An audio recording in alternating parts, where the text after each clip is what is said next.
Assalamualaikum warahmatullahi wabarakatuh. Waalaikumsalam warahmatullahi wabarakatuh. Selamat pagi anak-anak semua. Baik, Pak. Bagaimana kabarnya hari ini? Baik. Untuk mengawali kegiatan pembelajaran kita pada pagi hari ini, marilah kita berdoa bersama. Yang kita mintakan kesediaannya kepada ketua kelas untuk memimpin doa. Kemudian setelah itu kita lanjutkan dengan menyanyikan lagu wajib nasional secara bersama. Pada ketua kelas disilakan. Duduk, siap. Hormat. Tegak. Berdoa mulai.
Tiara Andriani, Viola Andriani, Wahyu Saputri, Yulia Ramadhani. Baik, Anda semua sudah siap untuk belajar hari ini? Siap. Nah, sebelum kita lanjutkan untuk materi hari ini, silakan Anda kondisikan terlebih dahulu. Simpan dulu makanannya, makanan minuman yang masih ada di meja. Kemudian sebelum kita lanjutkan untuk materi hari ini, kita sepakati dulu kelasnya. Selama pembelajaran berlangsung nanti tidak ada yang makan minum ya. Minggu lalu apa yang telah kita pelajari? Materi apa yang kita pelajari minggu lalu? Tentang sel. Nah, pada pelajaran minggu lalu apa hal menarik ya yang menarik bagi Anda setelah belajar pada minggu lalu? Ya silakan, Nandini. Sel itu adalah bagian terkecil dari kehidupan. Oke, bagus, kasih plus dulu buat Nandini. Sel itu adalah bagian terkecil dari kehidupan. Nah, kalau ada pertanyaan nanti, kira-kira di permukaan bumi ini apa kehidupan terkecil? Jawabannya adalah sel. Ada lagi apa hal menarik yang telah kita pelajari pada minggu lalu? Ya, silakan Chelsea. Oke, kasih plus dulu buat Chelsea. Mikroskop. Siapa penemu mikroskop? Penemu mikroskop siapa? Siapa Chelsea? Ya, Robert Hooke. Nah, dengan penemuan mikroskop ini ternyata membuka mata dunia. Ya, terkhususnya di bidang ilmu biologi. Penemuan mikroskop ini adalah dasar dari munculnya istilah-istilah ataupun teori yang telah kita pelajari minggu lalu tentang sel. Nah, kemarin kita telah melihat bentuk sel tersebut. Seperti apa bentuk sel? Tersusun seperti apa? Seperti jaring-jaring atau seperti kumpulan batu bata yang tersusun. Misalnya ini ketika kita bangun rumah ya, itu ada tersusun seperti batu bata. Tampak seperti ruang-ruang kosong.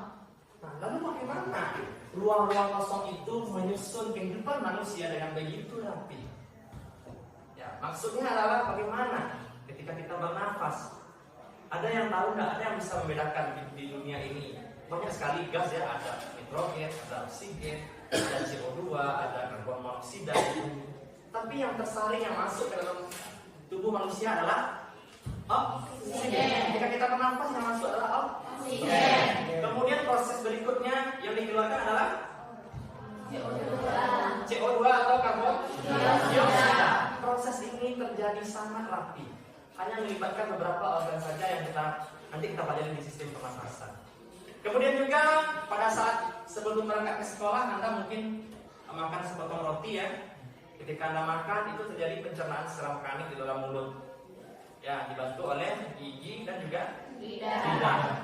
Setelah itu makanan masuk ke kerongkongan menuju ke lambung. Nah, di lambung terjadi pencernaan secara kimiawi. Ya, makanan-makanan dipecah, diolah kembali dan berlanjut ke usus halus dan usus besar. Di usus halus nanti sari-sari makanan akan dibawa, diedarkan ke seluruh tubuh oleh darah. Itulah yang menjadi kalori atau yang menjadi energi bagi kita untuk beraktivitas. Kalau nggak makan pagi, otomatis kita kekurangan energi. Nah, proses ini begitu kompleks. Nah, pertanyaan sekarang, bagaimana proses yang terjadi dalam kehidupan yang begitu mendasar tersebut? Kalau kita lihat sel itu ukurannya sangat kecil, ya, mikroskopis, hanya bisa dilihat oleh mikroskop. Peristiwa apa yang terjadi? Apakah sel itu hanya dalam bentuk ruang kosong? Tidak. Apakah sel itu memiliki bagian-bagian? Ya. Iya tuh? Ya. Sel itu ternyata memiliki bagian-bagian. Kemudian sel tersebut bukan hanya ruang-ruang kosong, tetapi terdiri lagi dari menjadi beberapa bagian yang kita kenal dengan istilah organel sel. Ini adalah bagian-bagian dari sel. Inilah yang akan kita pelajari hari ini. Nah, adapun sebagai tujuan pembelajaran kita hari ini adalah nanti setelah mempelajari materi ini, Anda diharapkan mampu menjelajahi tentang struktur organel, kemudian juga beserta fungsinya. Kemudian juga Anda dapat diharapkan mampu membedakan nantinya antara struktur sel hewan, organel sel hewan dan juga sel tumbuhan. Baik, untuk selanjutnya kita sedikit dulu. Mau sedikit dulu? Oke, silakan semuanya berdiri. 1, 2, 3. Baru lagi berjiwa olahraga. Memang banyak masyarakat yang bergizi. Ayo bermasyarakat, tak lupa istirahat. Aku adalah anak Indonesia. Teman-teman kita semua. Bapak akan menjelaskan sekilas tentang struktur dan fungsi dari organel sel, dan juga nanti akan kita lanjutkan secara diskusi kelompok perbedaan sel hewan dan sel tumbuhan. Ya. Berbicara tentang sel itu merupakan struktur unit terkecil struktural fungsional yang menyusun tubuh manusia maupun tubuh makhluk hidup. Sel itu terdiri dari dua komponen atau dibagi menjadi dua, yaitu sel prokariotik dan eukariotik. Antara sel prokariotik dan eukariotik dia sama-sama memiliki yang namanya organel sel. Dia sama-sama memiliki organel sel. Nah, secara umum organel sel itu dapat dikelompokkan menjadi 3 bagian. Ya, 3 bagian secara umum. Bagian apa saja? Ada membran sel. Ya, ada membran sel, sitoplasma, dan juga ada organ sel atau organel sel. Nah, kita lihat dulu tentang membran sel. Membran sel merupakan lapisan terluar dari sel. Ya, lapisan terluar atau kalau kita ibaratkan dia adalah lapisan pembungkus. Ya, kalau pada sebuah telur, membran sel itu adalah cangkang telurnya yang berfungsi sebagai tempat jalur keluar masuk. Ya, kalau ada zat yang dibutuhkan oleh tubuh sel, maka dia akan masuk melalui pori-pori membran sel. Membran sel ini bersifat semi permeabel atau hanya bisa dilewati oleh beberapa zat tertentu saja. Kemudian fungsi dari membran sel itu juga untuk memberi bentuk tubuh sel itu sendiri, dan juga fungsi utamanya adalah untuk untuk apa sih? Melindungi agar organel sel atau inti sel yang ada di dalamnya selalu terlindungi dari bahaya atau benturan. Kemudian lagi yang kedua ada inti sel. Nah, sitoplasma dulu. Sitoplasma itu ya merupakan cairan sel. Sitoplasma merupakan cairan sel yang berfungsi sebagai tempat metabolisme di dalam tubuh sel itu sendiri. Apapun reaksi-reaksi yang terjadi di dalam sel itu dapat terlaksana karena adanya sitoplasma atau cairan sel. Sitoplasma ini berbentuk gel. Tahu gel? Seperti apa? Jelly. Dia sedikit agak kental ya. Sedikit agak kental dari yang biasa. Kemudian fungsi utamanya adalah sebagai tempat melekatnya atau tempat posisi bersusunnya beberapa organel sel yang akan kita pelajari. Ya, tempat melekatnya organel sel sehingga memungkinkan antara satu organel dengan organel yang lain saling terlindungi atau tidak saling bergesekan karena ada sitoplasma sebagai tempat melekatnya. Silakan Anda nanti duduk dalam kelompok, kita diskusi kelompok ya. Pembagian kelompoknya kita bagi saja menjadi 4 kelompok. 2 kelompok itu yang berdasarkan hasil diagnostiknya, 2 kelompok tergolong belum mampu memahami materi sel dengan baik, kemudian 2 kelompok lagi yang sudah memahami dengan baik. Anda yang nanti kelompok 1 dan kelompok 2 itu mengerjakan lembar kerja LKPD-nya itu boleh nanti ditulis dalam bentuk kalimat saja atau dalam bentuk paragraf saja. Sementara kelompok 3 dan kelompok 4 silakan Anda buat dalam bentuk tabel, diagram ataupun dalam bentuk gambar. Apa bagikan lembar kerja peserta dirinya, LKPD-nya, dan juga nanti ada penulis ataupun bahan ajar. Kelompok 3. Nah, pada LKPD itu silakan Anda coba lihat terlebih dahulu. Itu ada 2 kegiatan kita nanti. Yang pertama Anda diminta untuk diskusi bersama mengenai organel sel beserta struktur dan fungsinya. Kelompok 1 dan 2 silakan Anda tulis dalam bentuk boleh dalam bentuk tabel saja, paragraf ataupun dalam bentuk kalimat.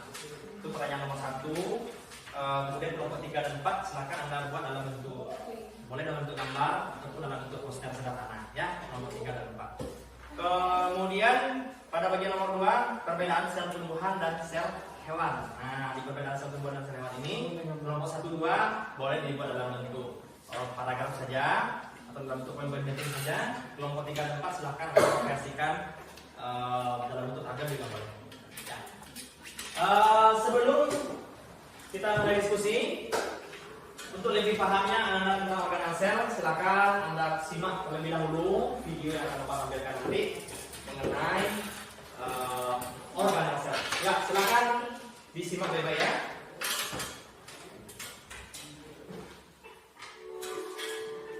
Peyzaj struktur sel. Prinsip dari Fiereisen.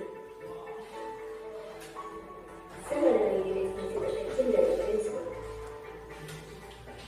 Semua sel memiliki tiga kesamaan. Tidak boleh terpisah. Semua sel memiliki membran sel yang memisahkan dalam sel dari lingkungannya. Sitoplasma yang merupakan cairan seperti jelly dan DNA yang merupakan materi sel genetik. Ada 2 kategori sel. Kategori pertama adalah sel eukariotik. Mereka memiliki organel-organel yang memiliki bagian inti dan bagian bagian khusus lainnya. Sel eukariotik adalah sel yang lebih kompleks, seperti yang ditemukan pada tanaman dan hewan. Kategori kedua adalah sel prokaryotik. Mereka tidak memiliki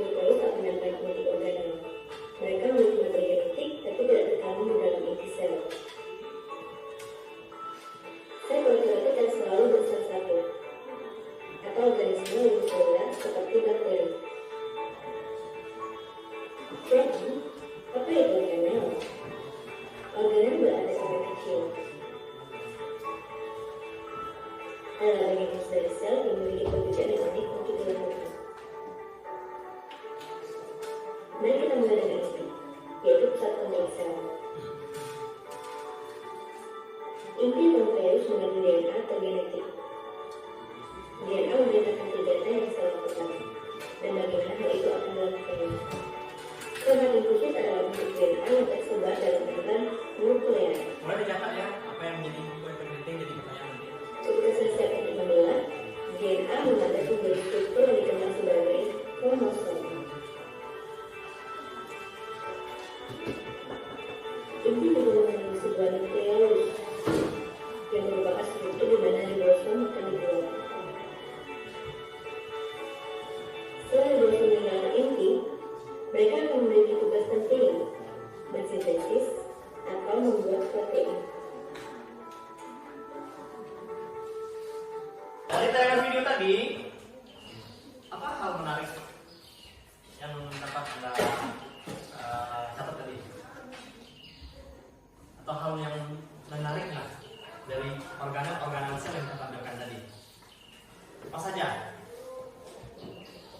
Ya, coba kelompok 1 dulu. Ada apa saja organel yang tampak menurut pandangan dari kelompok 1 tadi? Ada retikulum endoplasma. Oke, kasih dulu buat kelompok 1. Untuk lebih jelasnya, organel sel itu ternyata kita ibaratkan, atau sel itu kita ibaratkan seperti sebuah mesin yang sedang bekerja. Kelompok 2 akan mengerti tentang ini. Bisa dipahami? Bisa. Jadi silakan dibuat ada yang saja. Yang tampak pada bagian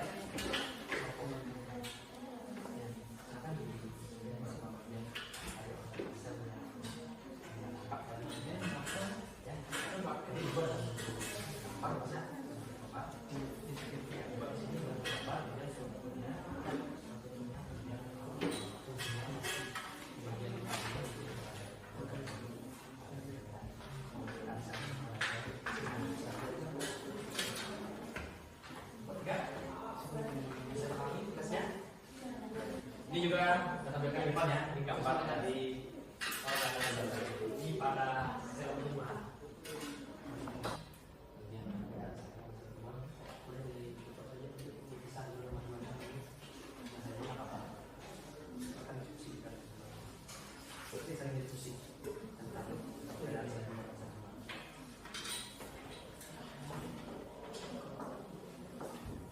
Bagus sekali gambarnya. Ya, silakan kita minta dulu kepada kelompok 1, perwakilan dari kelompok 1 untuk menampilkan hasil diskusinya atau mempresentasikan hasil diskusinya. Kepada kelompok 1 ini silakan. Siapa yang bacakan? Satu orang saja, perwakilan saja. Boleh dibacakan dari kelompok saja. Ya. Perhatikan kelompok yang lain.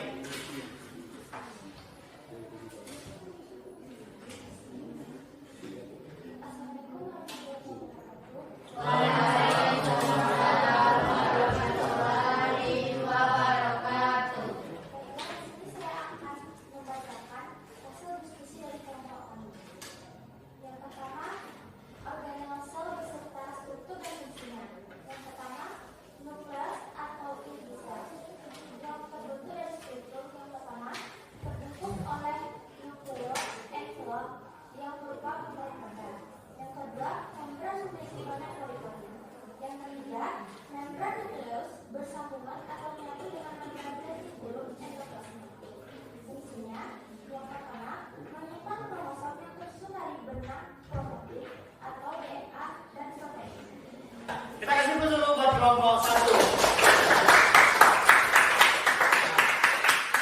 Bagus, kira-kira dari kelompok 1 tadi yang telah menyajikan hasil diskusi dari kelompok mereka. Selanjutnya, silakan kepada kelompok 2 untuk menyajikan hasil diskusi dari kelompok mereka. Kepada kelompok 2 disilakan. Saya perwakilan kelompok 2 untuk mempresentasikan hasil diskusi kami. Yang pertama, inti sel. Struktur terbungkus oleh membran ganda, banyak pori-pori. Berfungsi untuk menyimpan kromosom dan mengatur masuk dan keluarnya zat. Yang kedua, retikulum endoplasma. Struktur kesambungan dan dalam membran nukleus berfungsi untuk sintetis lipid, metabolisme karbohidrat. Oke, ada pertanyaan untuk kelompok. Ya silakan. Terus. Perkenalkan, saya perwakilan dari kelompok 4 ingin bertanya kepada kelompok 2. Tadi kelompok 2 menyebutkan bahwa pada sel hewan terdapat vakuola dengan ukuran yang kecil, sedangkan pada sel tumbuhan terdapat vakuola dengan ukuran yang besar. Mengapa pada sel hewan vakuola berukuran kecil dan pada sel tumbuhan berukuran besar? Bisakah kelompok 2 menjelaskan? Sekian dari saya. Oke, bagus sekali pertanyaannya. Kita kasih dulu buat yang besar dari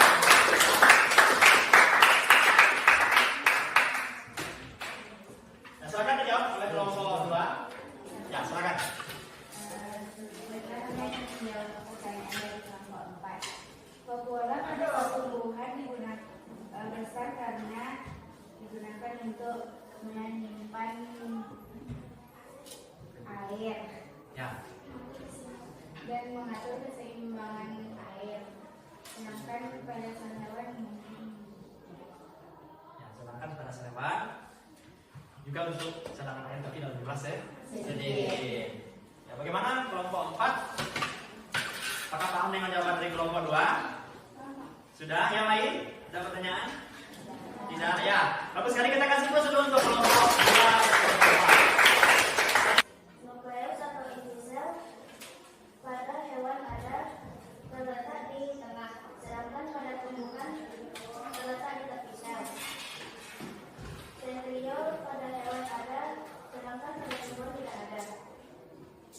Plastisida pada hewan tidak ada, pada tumbuhan ada, salah satunya kloroplas. Vakuola pada sel hewan lebih kecil daripada sel tumbuhan. Oke. Sekian, assalamualaikum warahmatullahi wabarakatuh. Waalaikumsalam warahmatullahi wabarakatuh. Ada pertanyaan untuk kelompok 3? Tidak ada. Kelompok 4 ada yang ingin ditanyakan kepada kelompok 3? Ada? Silakan.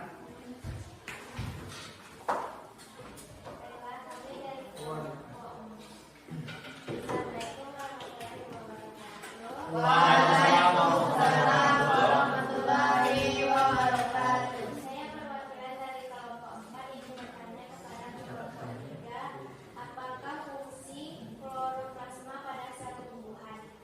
Terima kasih. Baiklah, saya perwakilan dari kelompok 3 akan menjawab pertanyaan dari kelompok 4. Fungsi kloroplas pada sel tumbuhan yaitu tempat terjadinya fotosintesis. Bagaimana kelompok 4? Bisa dipahami jawaban dari kelompok 3? Sudah tahu apa fungsi kloroplas sekarang? Lain itu apa fungsinya? Sebagai zat yang digunakan untuk berfotosintesis. Fotosintesis itu apa itu? Sudah belajar fotosintesis sebelumnya? Sudah, mungkin di SD dulu juga sudah pernah ya, SD, SMP, sampai sekarang di SMA. Fotosintesis itu adalah sebuah reaksi yang memanfaatkan bantuan cahaya matahari untuk menghasilkan energi bagi tubuh tumbuhan. Kita kasih dulu untuk kelompok 3.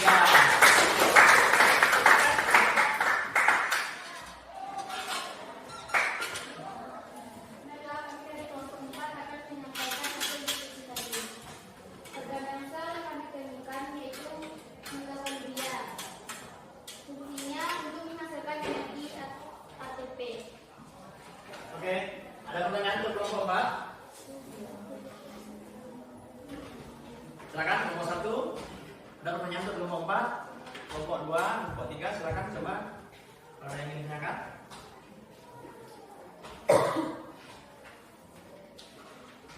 Ada pertanyaan untuk kelompok 4? Tidak ada?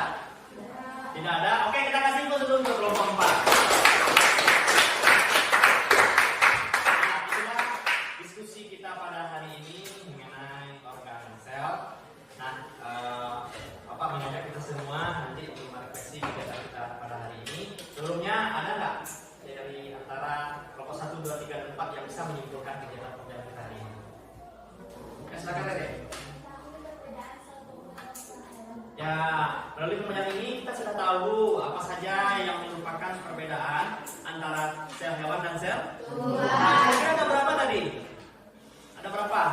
perbedaan sel tumbuhan dan sel hewan.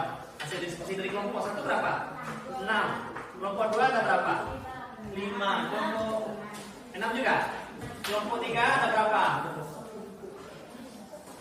Ada berapa perbedaan sel hewan dan sel tumbuhan?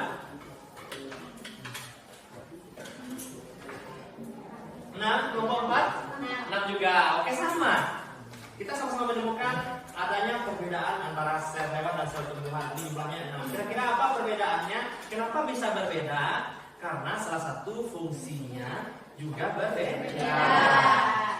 Kenapa sel tumbuhan punya dinding sementara pada sel hewan tidak? Ya karena sel tumbuhan itu secara harfiah atau penciptaannya, tumbuhan itu diciptakan untuk memenuhi kebutuhan manusia, sehingga dia tidak berpindah-pindah kemana-mana. Siapa yang bisa menyimpulkan? Ayo, Chelsea bisa? Silakan Chelsea. Dari pembelajaran yang kita lakukan hari ini, kita dapat mengetahui organel yang paling menarik menurut saya yaitu mitochondria karena dapat menghasilkan energi. Ya, bagus sekali. Kita kasih tepuk dulu untuk Chelsea. Baik, tadi yang bertanya, kemudian juga yang menjawab itu kita berikan nilai ya. Kita juga kasih plus juga untuk semua kelompok yang telah tampil hari ini. Nah, apa intinya? Kita harus bersyukur. Ternyata dalam kehidupan yang sangat kecil itu mengandung makna yang sangat besar, mengandung pengaruh yang sangat besar bagi tubuh kita sebagai manusia. Apa hal yang paling penting lagi? Ternyata bagian terpenting di sini adalah bagaimana cara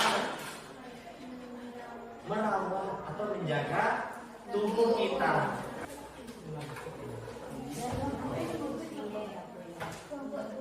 Kelompoknya kelompok 2. Jangan terlupa ya.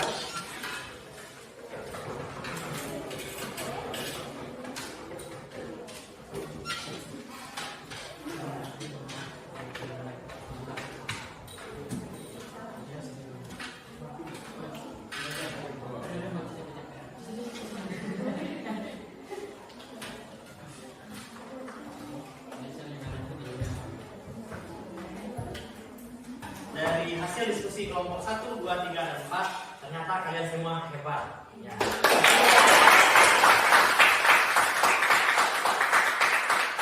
Ini bisa kita lihat tadi dari hasil diskusinya kelompok 1, 2 itu sudah mampu membuat paragraf ataupun kalimat organel sel dan juga perbedaan antara sel hewan dan tumbuhan dengan baik. Begitu juga dengan kelompok 3 dan kelompok 4. Ini gambarnya sangat bagus sekali ya untuk pembelajaran minggu depan. Kita akan mempelajari tentang transport zat pada sel dan juga pembelahan sel. Kita tutup pembelajaran kita hari ini dengan berdoa bersama. Nanti silakan dipimpin oleh Simon. Kemudian setelah itu silakan dirapikan kembali mejanya untuk melanjutkan pembelajaran dari ini. Duduk, siap.